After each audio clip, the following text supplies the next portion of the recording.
Hello, and welcome to the ECR Retail Loss, Sell More and Lose Less podcast series. My name is Colin Peacock. I work with a community of experts and academics who are keen to share their latest research findings and best practices. And every week or two in this series, I'll be joined by one of those experts and academics to discuss some of the very latest insights from our meetings and discussions and research on best practices. This week I'm joined by Richard Thalemann. He is the food waste advisor to the ECR Retail Loss Group and has had previous years working in the food industry, notably with Tesco. And this week we're talking about the good, the bad and the ugly of selling loose products in retail. Hey Richard, how are you? Yeah, I'm very well, Colin. How are you? Very good, very good. Hey, look, we had a meeting recently around food waste, and the topic was the loose products, so loose potatoes, loose tomatoes, beetroots, everything, and we had about 60 retailers on the call, and we started off with a presentation from WRAP, who were making the case, I think, for retailers to sell more loose, and the idea that retailers should promote loose. And I think what we heard on the call was a bit of, concern from retailers about whether actually this was really going to lead to a reduction in the waste in the consumer's home. And I'd like you to sort of just pick up on that and just share with us your thoughts on what you heard from the retailers in terms of, is this a strategy that's genuinely going to reduce food waste in the consumer home? Yeah, well, I think first off, we need to recognise the fact that in the UK, food waste total, 70% of it comes from our homes. So certainly, the instruction or the education to consumers has always been talking about, only, preparing your meals, planning your meals and only buying what you need. So certainly there is a definite need for loose in some of those instances where you're only buying what you need. You can go into some supermarkets that may sell only a net of lemons and you only need one. And there's for sure that, the others are going to go off before you get to a point where you're going to need to use them again.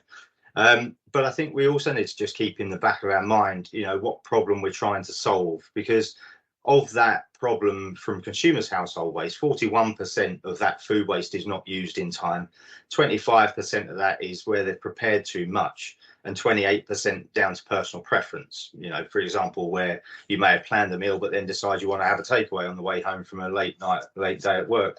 So I think we have to bear that in mind and try and solve the problem. But there is definite need for only having loose items so that you can buy for smaller families, for individuals, for couples, that they don't need big pack items. But then, of course, you have to remember some of these produce items may well need the packaging for other purposes, for quality, preventing damages. But we need to find an alternative to plastic, of course. Yeah.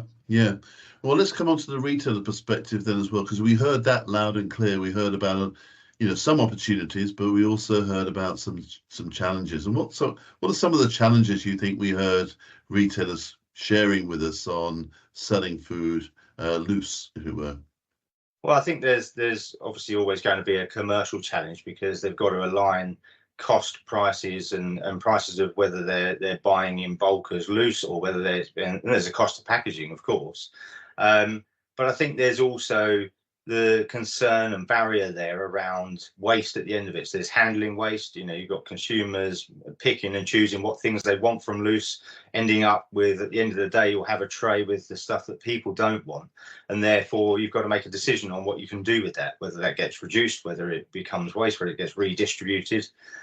So I think there's a definite challenge around that. The other thing is, of course, where we have looking at quality and maintaining that, because they are loose products, and often in stores, because of time constraints, they'll end up putting the remainder of one tray in on top of another one, which may be of a newer date. You're looking at quality, and you've got to protect the quality for the consumer. So therefore, there's a lot more, quality checks. Would I buy it? Would you buy it? Whichever retailer you're talking to. But it's a known term of which the colleagues in store will be looking at those products to decide when it's actually at the end of its life or whether it can be reduced. So having more loose products means you've got a lot more of that to do. So I would suggest that one of the barriers, which I don't think actually came up, but would be productivity and the cost of productivity in store. Yeah, you make this point about sort of the I don't know, tomatoes or parsnips or the consumer selecting the ones they want. They're more likely to select the ones that, perhaps the biggest or whatever. So you do end up with the sort of remainders, and probably that's hard to sell. Whereas if they were in bags or in cut plastic boxes or whatever, or maybe a new material that is more eco-friendly, you'd imagine that you probably have less waste, because the last pack of tomatoes or the last bag would still probably sell, because everyone has a sense that, well, that'd still be as good as the other 30 bags or the first. Yeah.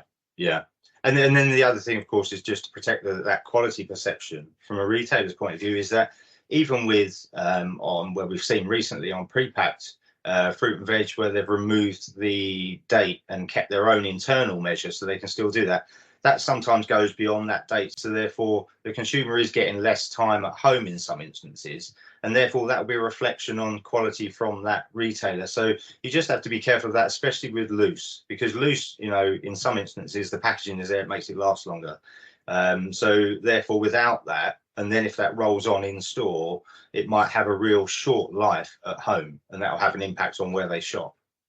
Yeah, I was also thinking about online picking, and I think that was another area of concern. It's quite a challenge for the online pickers to pick the right quality, perhaps the right speed, and yeah, of course, because they're expected, and rightly so, to pick the longest date for the customer. So therefore they're going to be then expected to root around in a lot of loose products and find the best products. And of course they're on a target of pick rate.